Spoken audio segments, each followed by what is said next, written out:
There we go. We have set time later in the session for questions. We're not going to record that portion so that everyone can feel like they can ask the questions that are, most top of mind. I will be monitoring the chat and can help lift up questions that come throughout the session to Risa and Talia. And then a reminder for those who joined after I started talking, we're at the offices at 520. There's fire drills being conducted today. We seem to have ours. Ours is probably going to happen imminently. If that happens, you will see Risa, Talia, and I leave the Zoom. Please stay on. We will come back shortly and resume. All right. Thank you for all of that sort of grounding. And now I'm really happy to pass it over to our co-executive directors, Risa Shoup and Talia Corren. Hi, good morning, everyone. My name is Talia Corren. I use she, her pronouns. I am one of the co-executive directors of A.R.T New York. I am a white woman with curly light brown hair and green eyes. I'm wearing a tan blouse, a gold chain necklace, and in the background, you can see a whiteboard and calendar, as well as the window looking out to 36th Street. Hi, everybody. Thanks so much for joining us today. I'm Risa Shoup. My pronouns are they, them, and theirs. I'm also a co-executive director of A.R.T New York. I'm a white person with short, dark brown and white hair, hazel eyes, and plastic, pink-tinted, clear, round glasses. I'm wearing a pale green t-shirt underneath a beige button-down. I'm in my office, and in the background, you can see various pictures hung on a white wall. All the slides in this presentation feature a brightly colored background with white shapes with black text. An A.R.T New York logo is in the corner. Next slide, please. Thank you, Joe. Yes, thanks, Joe. And thanks also to Nikki and Danielle for otherwise supporting this presentation today. So folks, we wanted to begin the presentation with a moment of grounding. We are living through disturbing, unique times, and I don't think any of us have any confidence that they're going to shift soon, but I think that we can find hope in our solidarity. We are responding in real time every day as individuals and through our institutions to intense political turmoil. And we're living through a cadence and a tempo that feels at once sudden and extremely slow as we watch the dismantling of our republic. As a field, we're being forced to absorb and navigate restrictions on our speech and on our ability to carry out our mission and our visions in a way that feels values aligned. And it's very upsetting. We have a choice. We can either fight back or not. A.R.T New York is choosing to fight back. We believe that public support of the arts is essential, and it is our right. The tools that we'll be sharing with you today are tools that you can use to fight back and to ensure that the arts continue to receive the public funding that we are owed, despite our current or future disillusionment with government. Let me be clear, part of what is so uncomfortable right now is that we are every day brought up against the corruptibility of institutions that we rely on. And I think it casts a shadow over the institutions that we run, but that's no reason to back away from our missions or our values. The arts are critical in developing a new and better world. Theater makers are world builders, and our ability to stand up and be heard is part of choosing and building an active democracy, no matter the constraints. We shouldn't be naive about how corrupt the state is, and it's entirely possible that the state will become less of a partner and more of an antagonist as time goes by, but that does not dictate how we choose to act. And while it's very easy to focus on who and what we are fighting against, I want to take a moment for everyone to take a deep breath and remember and bring into this space what and who you're fighting for. If it's comfortable for you, close your eyes and take a deep breath. Call up the stories that need to be told right now and the voices that need to be heard. Call up the communities who need to be seen, the collective wounds that need to be healed. Call up those who have come before us and shown us what joyful, purposeful, resolute resistance looks like. And call up those who will one day sit in the shade of the trees we can plant together. Take another deep breath and let's get to work. Next slide. Some notes up front about what this conversation is and what it is not. Yes, you are allowed and in fact encouraged to participate in advocacy activities within your role as a 501c3 nonprofit. Do not be afraid into being silenced. No, today, Art New York won't tell you or anyone whether to accept your NEA award or what specific actions you should take. We believe in your self-determination and are here to facilitate a conversation and sharing so that we can all move forward together. Yes, you should ensure that all of your publicly available statements are in alignment with each other. No, don't comply in advance. We can't say this enough. Yes, you should take care to prepare and file all financial documents, your audits and 990s in a timely manner. I'm also dropping into the chat here an incredible resource from our colleagues at the nonprofit New York Lawyers Alliance for New York. I think the fire alarm is starting literally right now. We are so sorry for this interruption. Please forgive us. The Art New York team will be back in a few moments. I think we can move to the next slide. All right, everyone, we wanted to share with you sort of the values and the approach that undergird Art New York's approach to advocacy. And we welcome and encourage you to take anything from this that feels resonant or useful and disregard anything that doesn't. Again, this is our organization's approach, and you can still join us in our work if this doesn't resonate for you, but we felt it was important to share. Now is a time that we must act and stand together. And I'm smiling because March is always a time that we should act and stand together with advocacy because it is city and state budget season. Obviously, there is a greater urgency and a much heavier weight on us right now. But part of why we've planned this presentation for today is that we are really in the thick of it. And we'll talk more later in the presentation about sort of what our city, state, and federal level priorities are and how you can join us. It is an intentional strategy of people who are misaligned with us, some of whom are nefarious, to divide and separate us based on any number of choices about how we live our lives, our identities, and our roles and positions within our institutions and within society. Again, do not abandon one another because you do or do not take money that you think to be corrupted. Art New York is here, as we said at the top, to support your self-determination. That is a value that flows through every service that we provide, and we take that very seriously. Advocacy, there's a place for everyone in our advocacy work. We include this quotation from Samantha Power. All advocacy at its core is an exercise in empathy. If you are only working alone in advocacy, whether you're, sort of acting unilaterally as the leader of a group, or you're just acting as an individual, then despite what your values may be and despite your good intentions, you are inherently eliminating opportunities for other people to participate, and you are going to weaken your strategy. So one thing we encourage everyone and try to demonstrate through our work is to act in coalition with others and find a place for everyone, including folks with whom you disagree. It will make your strategy stronger, especially when you're advocating for public goods and resources.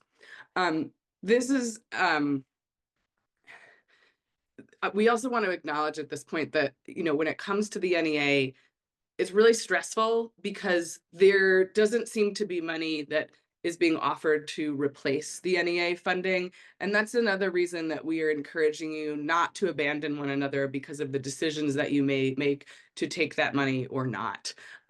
People have been, again, intentionally put in an impossible gambit.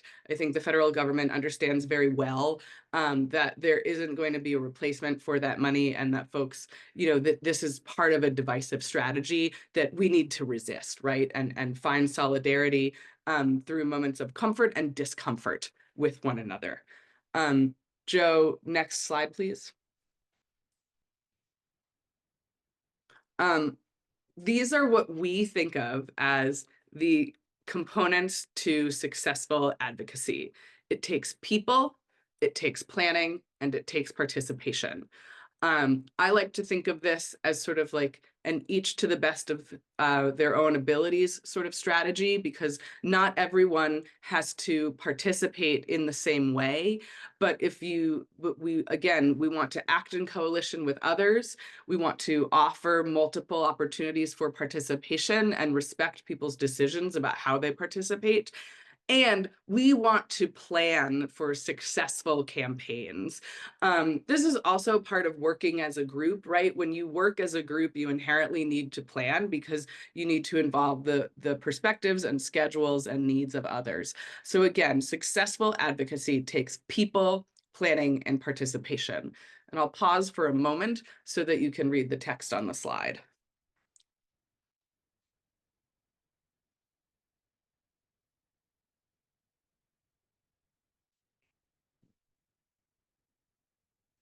Throughout the rest of the presentation, we will again share opportunities for all of you to participate in planning efforts and in campaigns. Joe, next slide.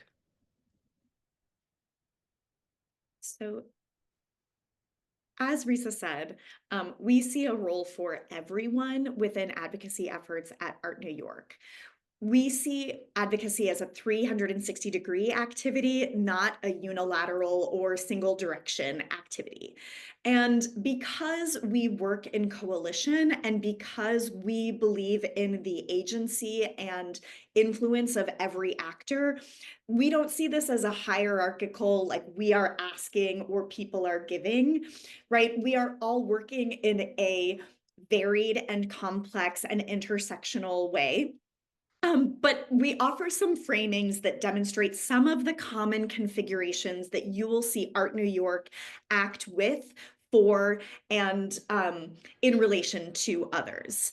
So A.R.T New York often advocates to city and state government, elected officials, and agencies. Perhaps you hear the fire truck going to a different fire outside. A.R.T New York often advocates for ourselves, A.R.T New York as an institution, for you, our members, and for the greater cultural ecosystem, the vibrancy of making culture and art in New York City and state. And we advocate with multiple coalitions, both informal and formal. And on the next slide, Joe, we will share a little bit more of those partners and who you may see us working in combination with. So, starting in the top left-hand corner, New Yorkers for Culture and Arts, also using the acronym NY4CA. This is the host of the Culture at 3 calls, who you may know of. They organize New York City and New York State-based organizations for budget advocacy at the city and state level. A.R.T New York works in coalition with New Yorkers for Culture and Arts on this year a unified budget ask at both the city and state level. We'll talk about that more in a moment, but we are fully aligned with those efforts. One note about New Yorkers for Culture and Arts, which is important, is that at the city level, NY4CA represents both the CIG, the Cultural Institutions Group, as well as recipients of CDF, which is the Cultural Development Fund recipients. So they're representing the broad spectrum of cultural institutions in New York City. The next group, which is the top center bubble on this slide, is the Cultural Equity Coalition, sometimes referred to as CEC. Art New York is on the steering committee of this coalition that was formed about 3 years ago, emerging from changes to the CDF, the Cultural Development Fund changes. That coalition is really focused on New York City budget equity and CDF reform. We are very proud to be in alignment with that group of organizations and leaders, and would be happy to share more about that at a later time. A third coalition that we are a part of is the Safety Net Coalition, which is comprised of a number of ASOs, art service organizations like Art New York, as well as hybrid presenters and funders. And that group really focuses on equitable resource distribution from both private and public funders. Bottom left-hand bubble is TCG, the Theater Communications Group, our neighbors on the 12th floor who probably had their fire drill earlier. They are our partner in national arts advocacy. So Art New York, as a New York City and state serving organization, focuses our advocacy efforts at the city and state level. We don't have the capacity to drive organizing on the federal level. However, we know that it's incredibly important. So we are lending and supporting our local organizing muscle towards the national impact under the organization and guidance of TCG. We strongly recommend signing up for their advocacy alerts.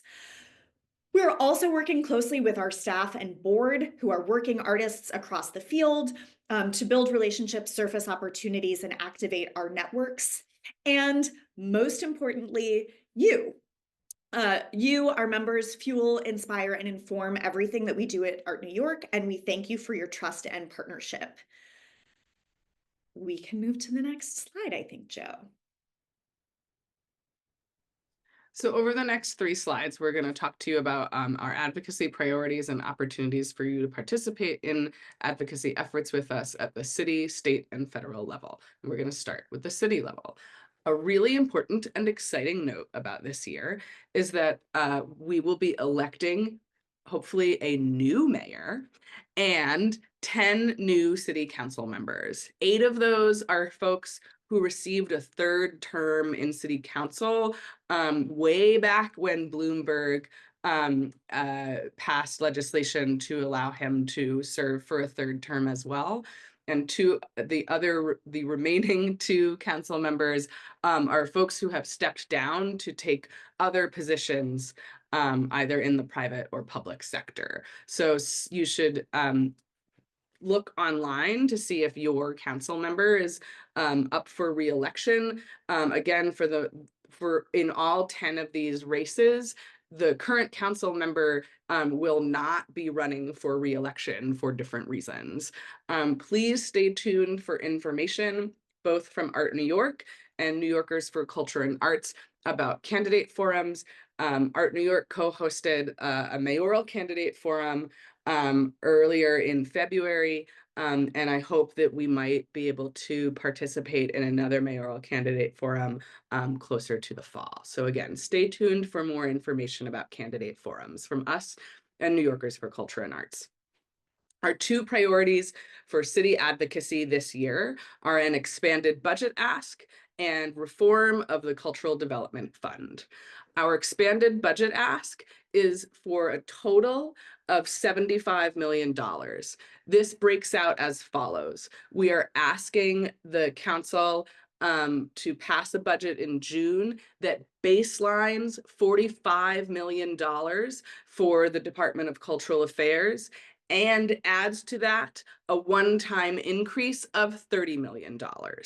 There are many ways that you can support Art New York, who again is working in coalition with the Cultural Equity Coalition and New Yorkers for Culture and Arts to support this ask. You can work with us by attending rallies.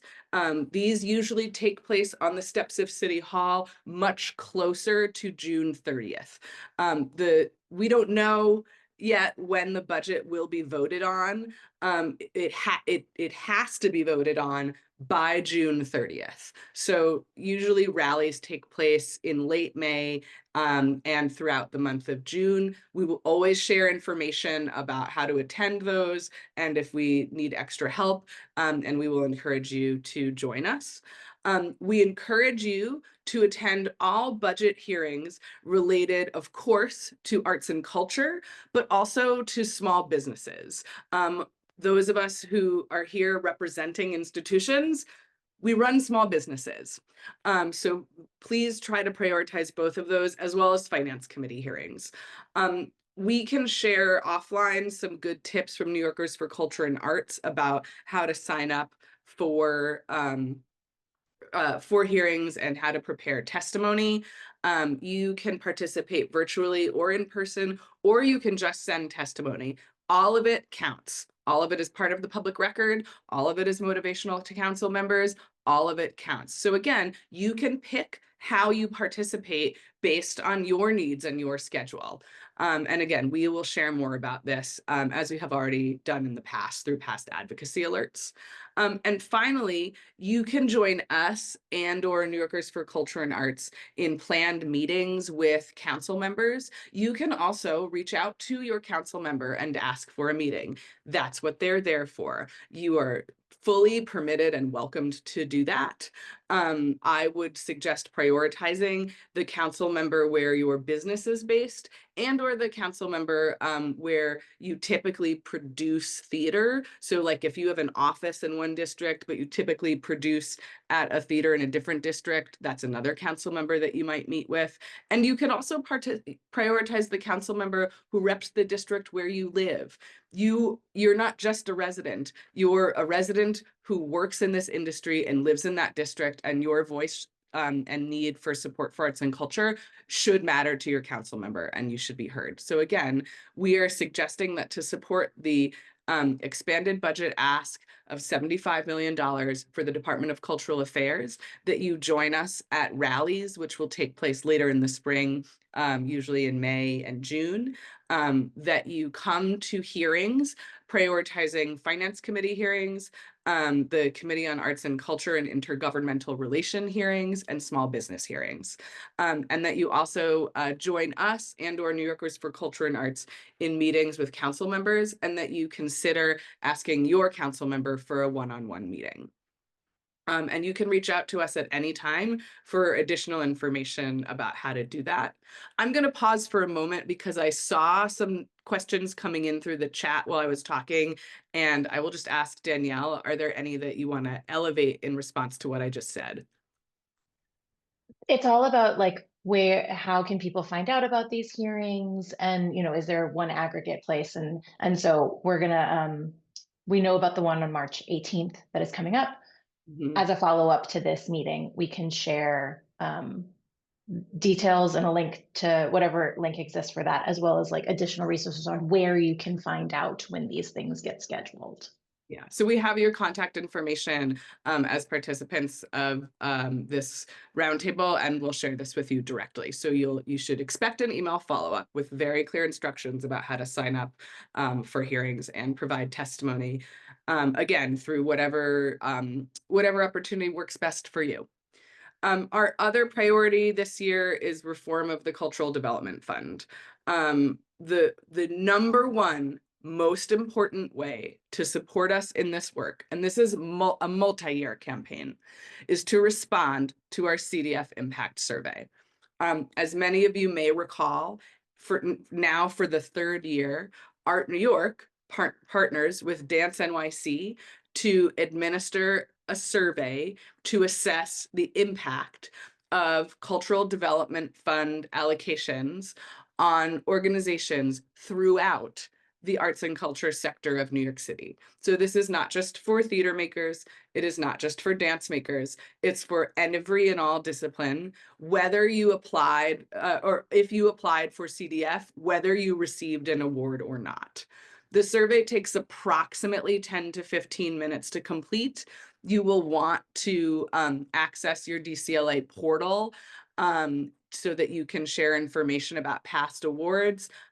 Certainly if you applied but did not receive an award in the past, you don't need to log into the portal. But if you have received an award in the last 3 years, log into the portal when you go to fill out the survey. Danielle has kindly just shared a link to the survey in the chat. Again, there will likely be meetings with elected and appointed officials to share the results of the impact survey. This is just me saying, again, please respond to that. We need the most data that we can get. We've had we have typically received responses from over 10% of the organizations that were awarded a Cultural Development Fund award. That's a great response rate. We always want it to increase, so please respond, and then we'll have robust data to share with elected and appointed officials. And then finally, you can join coalition level meetings and strategy sessions. There have already been several discussions about this on Culture at 3 calls. There was a Cultural Development Fund reform meeting in, I believe, January, and there's continued work on this through New Yorkers for Culture and Arts that we participate in as well. So there are multiple ways to support CDF reform, but once again, fill out the survey. It is quick, and it is the most important thing you can do to support this work. Thank you. Joe, next slide. I also want to take a moment to uplift what Danielle put in the chat, which is please share widely with your networks. That survey is truly open to all. We would love for there to be broader discipline representation. And so if you have access to any of those networks, visual arts, galleries, libraries, or not libraries, but other literary organizations, there is a lot of opportunities. So please help us share broadly. Okay, now we're ready to talk about state. Joe, next slide, please. So at the state level, our unified budget ask is $150 million for expense funding and $50 million for capital funding. Both of these asks go through NYSCA, the New York State Council on the Arts. These are, again, unified asks with New Yorkers for Culture and Arts. We understand that because Albany is farther away, that it is more difficult for our members to participate directly in, rallies at the State House. But there is, through New Yorkers for Culture and Arts, an arts rally on March 25th. We will be there. We hope that you might be able to join us if that works for you. If you are interested, please send us a message after this Zoom or drop it in the chat and we can get in touch with you to provide more information. Art New York regularly meets with elected officials at the state level of both the Senate and the Assembly, specifically regarding, statewide budget asks. As you all may know, Art New York administers a NYSCA regrant program distributing funds across the state. And we are very invested in the increased and sustained prioritization of arts and culture funding at the state level as well. We can move on, I think. Next slide. So folks, hello, I'm back. So as Talia mentioned earlier in the presentation, Art New York typically has not had the resources to do federal level advocacy. And this year we needed to find a way because there is certainly so much turmoil, but also so many, to my way of thinking, abrupt and violent constraints being placed on us from the federal government. Our best partner in this work is the Theater Communications Group, who has long been sort of an organizational leader in federal level advocacy. We cannot recommend more strongly signing up for their advocacy alerts. They host regular calls. They provide excellent information. We are trying our best to support them and take their lead, again, as the folks who have historically done federal level advocacy. So please sign up for their alerts. Some other things that we wanted to share in response both to executive orders and the level of uncertainty around funding that's coming out of those. the most important thing that you can do right now, the action that you should take, is not, do I sign a compliance form? Do I take my award or not? It is to prepare to wait. And I'm not saying this cavalierly. There is real work to be done in preparing to wait. In addition to what we shared earlier about making sure that all of your publicly available financial documents align and are submitted in a timely fashion, likely you are, about to begin or in the middle of budget planning for the forthcoming fiscal year.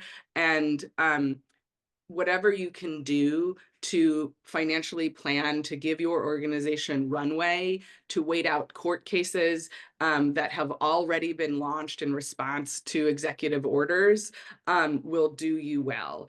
I think that many of us are likely aware that there's a tremendous amount of concern about the viability of our city and state level funding in response to executive orders. We have no way of knowing if we're going to be asked to sign compliance forms or how in jeopardy that funding will be. It is too early to know that. What we do already know is that, again, those executive orders are being challenged in court. And so delivery of funds, I think we have to reasonably plan to be delayed. So doing appropriate financial planning to figure out how long you can afford to wait and what tools and resources exist for you in order to buy yourselves runway is of critical importance. Having forthright conversations with your staff and your board about the need to wait is also really important. It's going to be uncomfortable. And whatever you can do as a leader at your institution to be upfront about that discomfort, I think will do you, your staff, and your board well. So having those planning conversations, gathering resources, and understanding how long you can afford to wait for will, I think that it will let you feel the agency that you have. It will give you information that will allow you to make the best decisions for yourselves, and it will give you a clearer sense of time, regardless of the uncertainty coming down from the Fed. Additionally, as ever, we encourage you to build solidarity with others. You can do this on TCG's federal advocacy calls. You can do this through opportunities that we provide, like this roundtable and some upcoming events at our spring summit. And participating in advocacy efforts at the city and state level is another way to build solidarity and give you the sense of control that otherwise feels like it's being ripped away from you at the federal level. We still have a lot that we can do to ensure that our city and our state are environments that are supportive of the arts and culture and people of all identities. And that will have an impact at the federal level. Asking our elected officials to support us, demanding the resources we need at the city and state level, all has an impact on the Fed as well. So joining us in the city and state level opportunities we just shared is also of critical importance. And again, I think that it will help you feel your agency, and that's so important right now. I'll just chime in to underscore everything that Risa said and to remind you that this is a marathon and not a sprint. And the goal is not to react to every single thing that happens. We know it's a strategy to flood the zone, to make people overwhelmed, to make you feel like you have to respond to every single update. And that's a bad use of your energy. It's a bad use of our organizing capacity. And it's ultimately a tactic that will divide and defeat us.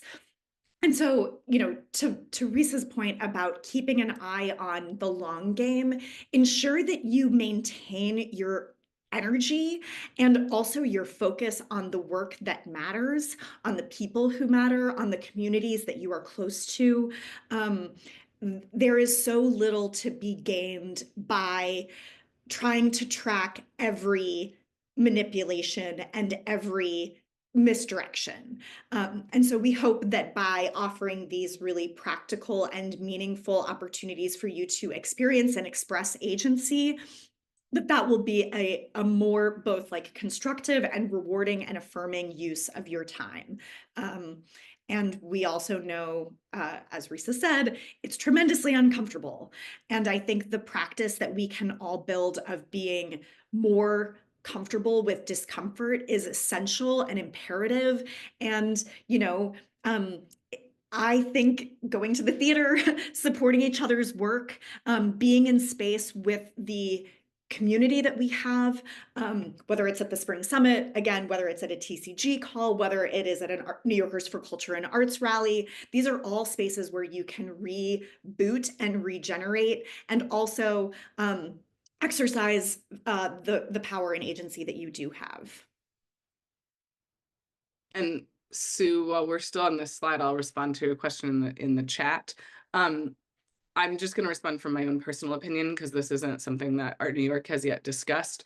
And you've heard us sort of share our own thoughts, right, about city and state level advocacy rallies and protests to engage in. I don't know is my best answer for you. And I don't know that because I have not had an opportunity to really wrap my mind around what participating and organizing something like that would be. I think it's a tremendous effort, and I say that not to downplay it, but to uplift. Like, in order for a national level protest to be effective, going back to one of our earlier slides, it requires a really intense level of planning that I know I think Art New York would want to participate in, but we would never try to do that by ourselves. And you're not implying that, but I do want to use this as an opportunity to say something like that, something of that magnitude would require a national group of partners to ensure effectiveness. So I think, without having us discuss this or an opportunity before us, I think that if something like that was being planned, we would seriously consider what the opportunity is and how we could best support it. And just for the posterity of the recording, Sue's question in the chat was, is there anything to be gained by organizing some kind of national arts protest? In their webinar, TCG encouraged responding at the community level, but nothing nationally. So just so that's in the notes. But thank you for the question, and I agree, Risa. All right, I think now we can move to our final slide, which is any other questions? And a reminder that the Spring Summit is taking place on April 2nd through 4th. We hope to see you. We hope to be in community with you. We hope that as you have other ideas, like Sue offered in the chat, of things that you've heard, questions that you have, our DMs are always open, right? Please reach out, Risa and Danielle, and I will put our emails in the chat just so that you have them.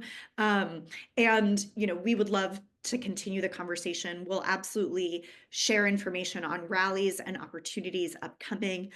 But if there are any other questions for this space, we can stop the recording so that folks can ask those in confidence if you wish.